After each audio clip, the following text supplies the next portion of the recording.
A very good evening from wherever you're watching from. You're made it right on time for Metro World News at 7 on this Friday, the 12th of July 2019. And we shall start off our bulletin by taking a look at today's headlines.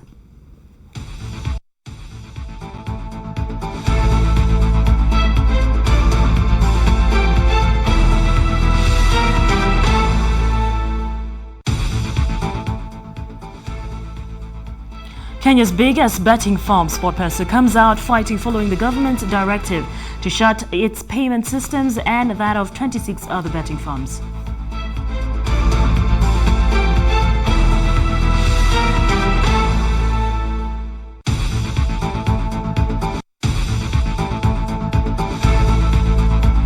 Cab drivers on taxi-hailing apps announced a 2-week strike starting on Monday.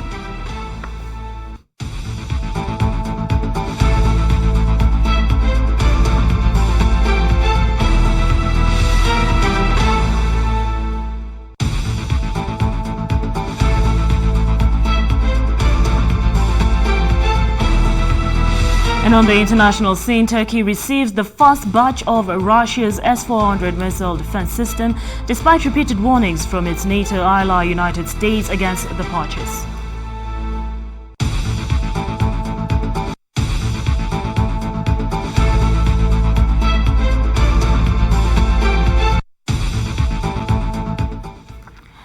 All right, good evening once again. My name is Nina Shivan and our sign language interpreter is Vinny Odoyo. On to the first story. Following the government's directive to telcos with mobile money services to withdraw paybill numbers and short codes of betting and gaming companies till the licenses are renewed, SportPesa, the country's biggest betting firm, has vowed to challenge the government's latest regulatory actions. Now, the betting firm has termed the Betting Control and Licensing Board's latest directive's decision as malicious, saying it has constantly complied with all tax and legal requirements in the country. Mandiro Ganga reports.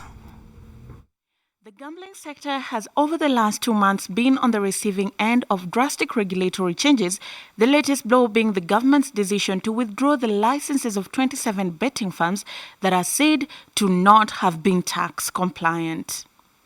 Interior Cabinet Secretary Dr. Fred Matiang'i had accused betting firms of tax evasion, claiming they owe the Kenya Revenue Authority 26 billion Kenya shillings in unpaid taxes.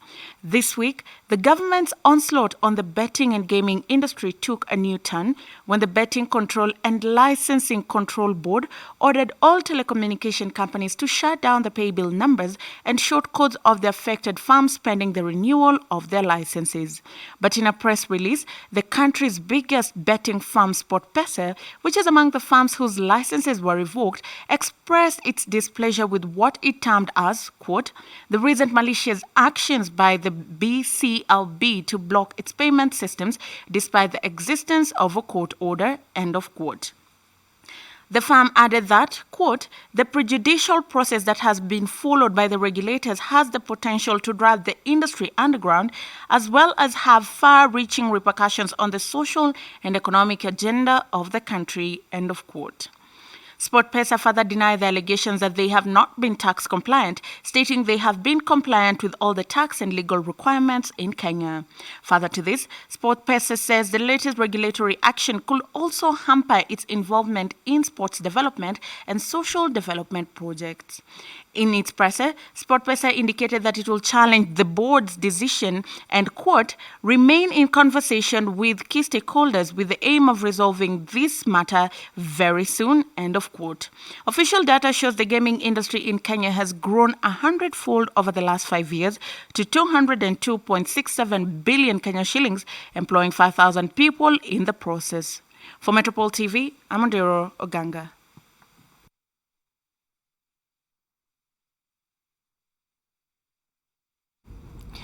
The government has developed a new framework that will standardize qualifications from primary school to the degree level under the Competency-Based Education Training Program. Under the framework dubbed the Kenya National Qualifications Framework, the trainees will be allowed to learn at their own pace. And Rosemary Kinyanjui gives us more on that story. Kenya's education system has often been faulted for producing what some have termed to be half-baked graduates. A situation that has been partly blamed on the emphasis on theory over practical and relevant education and training. This is what the government is seeking to cure through the rollout of a competency-based education and training framework. The framework, which was launched late last year, is seeking to create a national qualification framework on which all Kenyan qualifications from primary to doctoral level will be benchmarked against international standards. Back in the 80s, we had somewhat of a civic approach. It was then called a sandwich training, where you do part of your training in the institution, part of the training in industry. Where competency-based education training differentiates itself is that it certifies only based on achieving a certain standard in the presence of industry. It also ensures that the student is able to be equipped with respect to practical experience and skills and competencies. The competency-based education training targets to serve groups that have seemingly been locked out of the current system. These include the unemployed, youth that are currently out of school, those with little or no education, as well as retirees who are looking to acquire new skills. We'll most likely, in this transition period, or in this period as we go forward, offer several certification programs. So you'll have a chance of a NEC certificate, a competency-based education training certificate. We don't necessarily think it'll be a challenge, but as the market decides what is relevant and what is quality, they will then choose the relevant certification. The duration of courses offered under the system will also be flexible, meaning trainees will be able to learn at their own pace and focus on the skills they are confident of mastering. Hilda Omoyo, the principal of the Kenya Technical Trainers College KTTC, is confident that the transition of the competency-based program will be successful. The new curriculum is out and there is no fear about it. We in KTTC, we are bracing ourselves to the implementation of CBET 1. We know that we have the pre-service and we have the in-service to take care of. Already we are halfway through in writing our curriculum for the pre-service, especially when it comes to the pedagogical aspect of training the trainers. The rollout of the competency-based education and training system comes at a time when technical and vocational training is growing in the country. According to the 2019 economic survey, the number of TVETs has more than tripled since 2014, from 755 to nearly 2,300 TVETs in 2018. Enrollment in TVETs has also more than doubled over the same period, from 147,821 in 2014 to 363,884 in 2018. For Metropole TV, I am Rosemary Kinyanjui. Meanwhile, Kenya is seeking to increase its exports from the current 8% of GDP to 15% of GDP in the next 5 years. Now, the Export Promotion Council chairman, Jaswin Bedi, says that Kenya is currently doing almost 600 billion shillings worth of exports against imports of about 1.6 trillion shillings, despite its high potential to export more goods. Last year, Kenya's trade deficit widened marginally by 1.2% due to a slowdown in demand for imports compared to 2017 amid the slight growth in exports. According to recent central bank data, the deficit, which is a gap between imports and exports, climbed to 1.145 trillion in 12 months through December 2018 from 1.123 trillion a year earlier. Unfortunately, our exporters have never been recognized in Kenya for a long time. As you all know, almost $6 billion of export is what Kenya is doing. It's about 8% of our GDP, and we want to increase that to 15% of our GDP in the short term, and eventually have a zero sum between exports and imports. The Trade, Industry and Cooperative Principal Secretary Chris Kipto says that although Kenyan exports have been doing well in the international market, the produce export base and market remain narrow. So we'll be looking at which sectors have done well within the target, which ones have not done well and why, and what do we need to do to make sure we grow to the level that we want. But I think the horticulture sector is one sector we'll be celebrating because they did very well. Statistics indicate that the horticulture sector in 2018 grew by 33% in 1 year, above the 25% target set. To put further emphasis on the need to improve the trade in the country, Kenya Association of Manufacturers CEO Phyllis Wakiaga says trade is one of the ways that Kenya can achieve the much-needed growth of manufacturing sector. The conversations next week are really going to be about how we can grow our trade. We'll look at the National Export Promotion and Development Strategy that PS Kipto has talked about to establish the progress we've made so far and what further actions need to be undertaken. But even in the midst of all this, the government is banking on exploring ways of promoting production and consumption of locally produced goods and services under the Buy Kenya, Build Kenya initiative. Victoria Amunga for Metropole TV. In other news, the National Taxpayers Association has urged the government to introduce a uniform tax rate for cigarettes in order to reduce smoking in the country. According to a report on the effects of taxation on tobacco, the implementation of a uniform tax rate will have a ripple effect of increasing the price of cigarettes by 39% to 118 Kenyan shillings per packet of cigarettes from the current 84 shillings a packet. Taxpayers now want the government to stabilize policies on tobacco, arguing that wavering government policies is the root cause of an ending fight against tobacco usage in the country. The report further reveals that 6,000 people die every year from tobacco-related complications in Kenya and 70 million worldwide.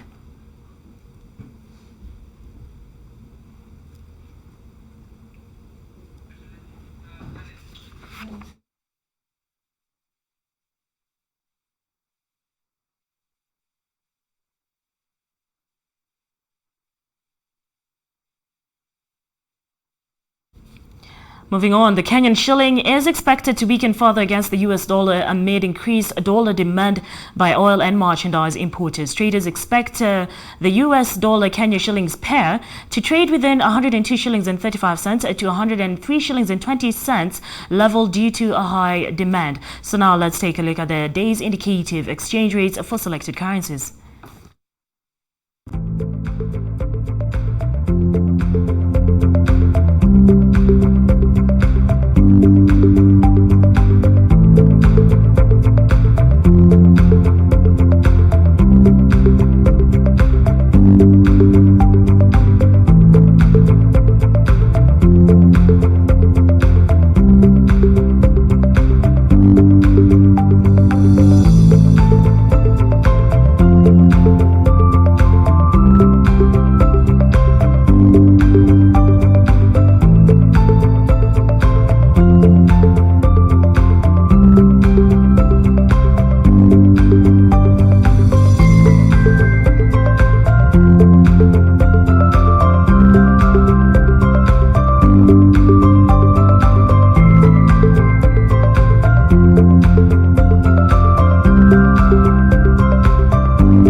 The NSE closing numbers, where we start off with the NSE 20 share index that saw a drop of 9.04 points, closing at 2,677.9 points.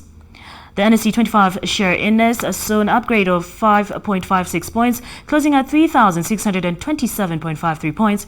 And finally, the NSE all share index also saw an upgrade of 0.67 points to settle at 149.73 points.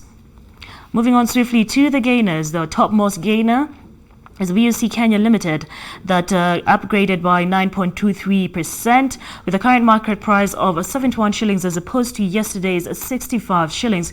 Everready East Africa Limited saw a gain of 5.43%, followed by Total Kenya Limited that saw a gain of 4.13%.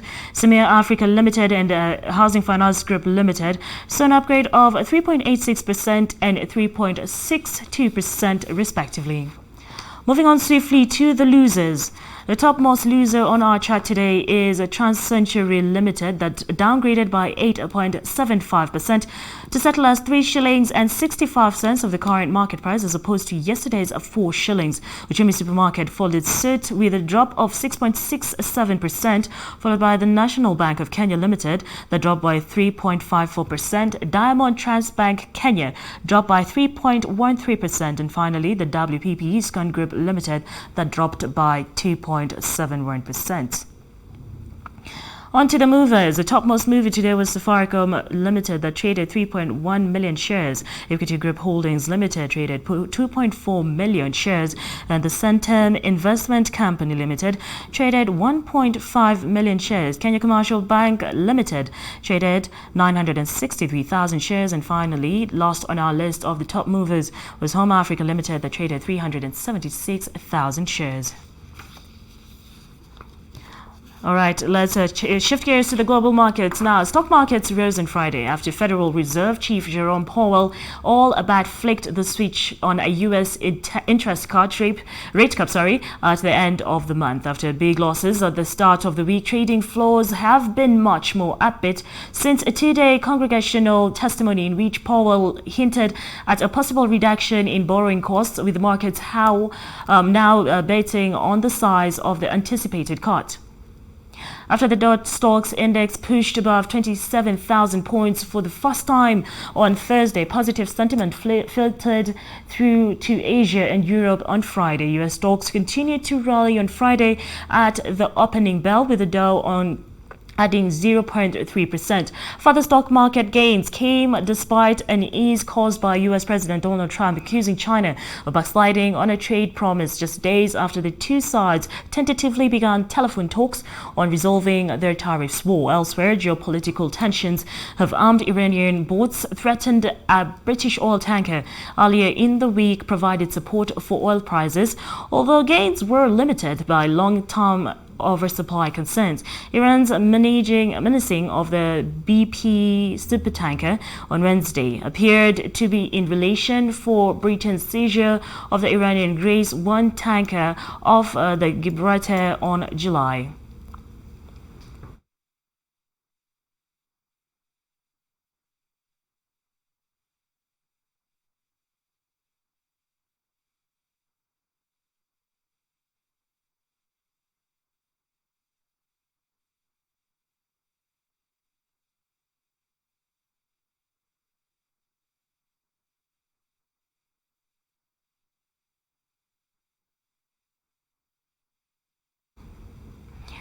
Moving on, China's economy grew at its slowest rate in nearly 3 decades in the second quarter, according to an AFP survey of analysts hit by the U.S.-China trade war and weakening global demand. The world's second largest economy expanded 6.2% in April-June, and the poll of 10 economists predicted ahead of the official release of gross domestic product figures on Monday. The reading would mark the worst quarterly growth in almost 3 decades, but stay within the government's target range of 6% to 6.5% for the whole year. The economy grew 6.6% in 2018. Beijing has stepped up support for the economy this year, but the moves have not been enough to offset a domestic slowdown and softening overseas demand for its toys, gadgets, and electronics. Policymakers are likely to take further action, analysts say, with Premier Li Keqiang presiding over the State Council meeting on Wednesday that pledged to lower tariffs and step up tax rebates for exporters. Beijing pushed forward a raft of stimulus measures earlier this year to cushion the impact from its cooling economy, increasing spending on roads, railways, and other big-ticket infrastructure projects, and tax cuts worth 2 trillion yuan, which is about $297 billion, kicking in from April. The policies buoyed the economy in March and brought in 6.4% growth for the first quarter, but it proved no more than a short-term.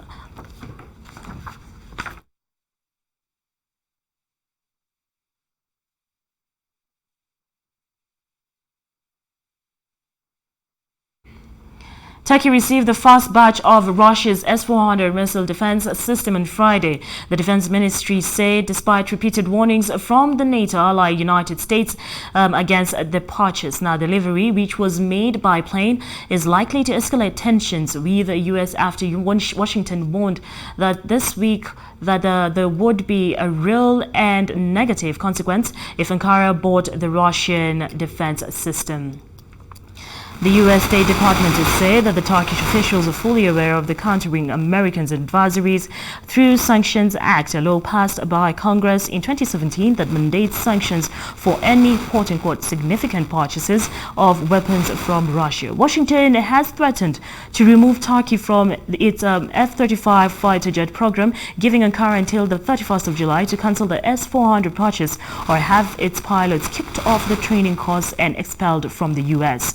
The Turkish President Tayyip Erdogan, said that after meeting the U.S. counterpart Donald Trump last month, that he was confident Ankara would not face sanctions for buying the Russian missile system.